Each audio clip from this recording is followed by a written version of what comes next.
यह कहानी है एक छोटे से गांव की, जहां रात ढलते ही सन्नाटा छा जाता था। लोग कहते थे कि गांव के किनारे स्थित पुराने मंदिर में एक भयानक ब्राह्म पिशाच कैद है। उसकी आत्मा कई वर्षों से बदले की आग में जल रही थी। हर रात मंदिर से आती उसकी चीखें पूरे गांव को भयभीत कर देती थी। लोग मंदिर के पास जाने से डरते थे, क्योंकि वहां जाने वाले कभी वापस नहीं लौटते थे। इस गांव में एक युवक था, अर्जुन। वह साहसी और जिज्ञासु था। उसे उन कहानियों पर विश्वास नहीं था जो ब्राह्म पिशाच के बारे में कही जाती थीं। उसने ठान लिया कि वह इस रहस्य का पर्दाफाश करेगा। एक रात जब चांदनी रात थी और पूरा गांव गहरी नींद में था, अर्जुन ने मंदिर जाने का निर्णय लिया। उसने अपनी तलवार ली और मंदिर की ओर बढ़ा। मंदिर तक पहुंचते ही उसे एक अजीब सी सिहरन महसूस हुई।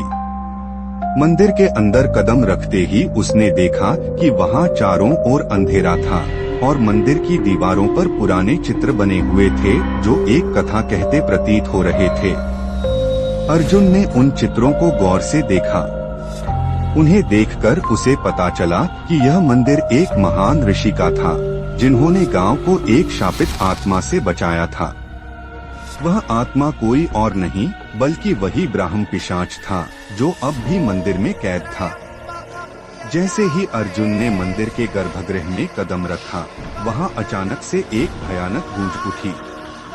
सामने ब्राह्म पिशाच की आकृति प्रकट हुई।